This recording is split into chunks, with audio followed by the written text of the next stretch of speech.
Class 8 math NCERT CBSE के book से chapter 15 चल रहा था, ठीक है। चैप्टर 15, ठीक है। 15 चैप्टर में पेज नंबर 245 पर एक ट्राई दिस दिया हुआ है, ठीक है। इस ट्राई दिस में बोला है कि is example 7 A case of direct variation. ये जो एग्जाम्पल 7 है, ये एग्जाम्पल 7 डायरेक्ट वेरिएशन का केस है या नहीं है, ये हमको बताने का है, ठीक है। अभी डायरेक्ट वेरिएशन के लिए यदि आप जाएंगे तो कौन सा चैप्टर हमको देखना पड़ेगा, ठीक है। तो चैप्टर 13 था, ठीक है। तो चैप्टर 13 में आपने डायरेक्ट वेरिएशन और इन्वर्स वेरिएशन आपने ऑलरेडी पढ़ा हुआ है, ठीक है। तो यदि आपने डायरेक्ट वेरिएशन समझा हुआ है, इस चैप्टर का उस चैप्टर के साथ में कोई भी संबंध नहीं है, लेकिन फिर भी यदि यहाँ पे क्वेश्चन दिया हुआ है तो हमको क्या किया है, इसको रिकॉल करने का ट्राई किया है कि आपने जो पुराना पढ़ा हुआ है वो आपको रिमेम्बर है या नहीं है, ठीक है। अब एग्जाम्पल नंबर 7 पहले आप देख लीजिए। एग्जाम्पल 7 में क्या है, principal and simple interest, okay. तो a bank gives 10% simple interest on deposit by senior citizen, ठीक है। सीनियर सिटीजन जो भी डिपॉजिट करता है उस पर क्या 10% क्या देता है, सिंपल इंटरेस्ट देता है। तो इसके लिए हमको ग्राफ बनाना है, draw a graph to illustrate the relation between the sum deposit, जितना डिपॉजिट किया और जितना इंटरेस्ट अर्न किया, ये दोनों पे हमको क्या करना है, इन दोनों पे हमको ग्राफ बनाने का है। लेकिन हमारा जो क्वेश्चन, जो ट्राई दिस का क्वेश्चन है, उसमें हमको सिर्फ ये बताना है कि डायरेक्ट वेरिएशन है या नहीं है, ठीक है। अब इसका सॉल्यूशन इसने बनाया और सॉल्यूशन बना के इसने क्या किया कि सम डिपॉजिट यदि 100 रुपीज़ है, आप इसको निकाल सकते हैं। 100 रुपीज़ यदि सम डिपॉजिट है तो इंटरेस्ट क्या हो जाएगा, PIR, ठीक है, सॉरी PR और T, ठीक है।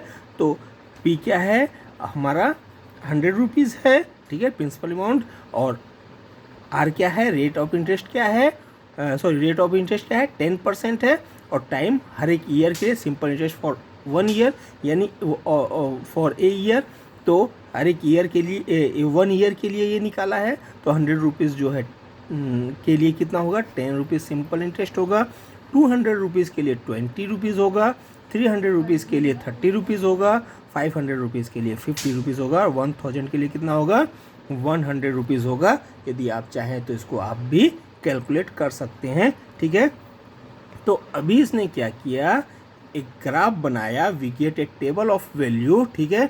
डिपॉजिट 100 है तो एनुअल इंटरेस्ट कितना है, 10 है।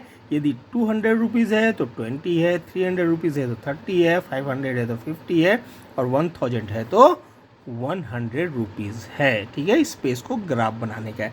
तो यही पूछ रहा है कि ये जो है वो डायरेक्ट वेरिएशन है या नहीं है, ये हमको बताने का है, ठीक है। तो हमको ग्राफ बनाने का नहीं है, इसलिए इस पे जाने की ज़रूरत नहीं है। सिर्फ हमने ये देख लिया 100, 200, 300, 500 और 1000 के लिए सिंपल इंटरेस्ट ये आया। तो इन दोनों में हम रिलेशन देखते हैं कि डायरेक्ट वेरिएशन का रिलेशन इसमें है या नहीं है, ठीक है। तो अब आप शुरू से चालू कीजिए, ठीक है। डिपॉजिट यदि 100 रुपीज़ है, ठीक है, ठीक है, डिपॉजिट 100 रुपीज़ है तो एनुअल SI कितना आया, इंटरेस्ट कितना आया, 10 रुपीज़ आया था। तो 10 रुपीज़ आया तो deposit amount by simple interest कितना आ गया, वो आ गया 100/10 = 10, ठीक है, पहला निकल गया। डिपॉजिट 200 है, एनुअल इंटरेस्ट कितना 20 रुपीज़ है। तो यही हम करते हैं, क्या करते हैं, दोनों को डिवाइड करते हैं। डिवाइड करने के बाद हम देखते हैं कि वैल्यू कितना आ रही है। वैल्यू सेम टू सेम बार बार आ रहा है, इसका मतलब ये क्या है, ये केस जो है क्या है, डायरेक्ट वेरिएशन का केस है, ठीक है। तो 200 के लिए आप देखिए तो 200 के लिए कितना आएगा, वो भी 10 आया, ठीक है। For the deposit of 300 annual interest 30 rupees है, तो deposit amount by simple interest कितना हो जाएगा 300/30, यहाँ भी 10 आ गया। ठीक है, फोर्थ में आप देखिए for deposit of 500 rupees annual SI 50 है, तो deposit amount by simple interest कितना हो गया 10 रुपीज़ हो गया। ठीक है, for the deposit of 1000, last 1000 दिया हुआ था, तो 1000 के लिए एनुअल इंटरेस्ट 100 रुपीज़ है, यानी कुल मिला के कितना हो गया, इसका वैल्यू भी 10 रुपीज़ आ गया। ठीक है, यानी हर एक जगह में वैल्यू कितना आ रहा है, रेशियो कितना आ रहा है, वो 10 ही आ रहा है।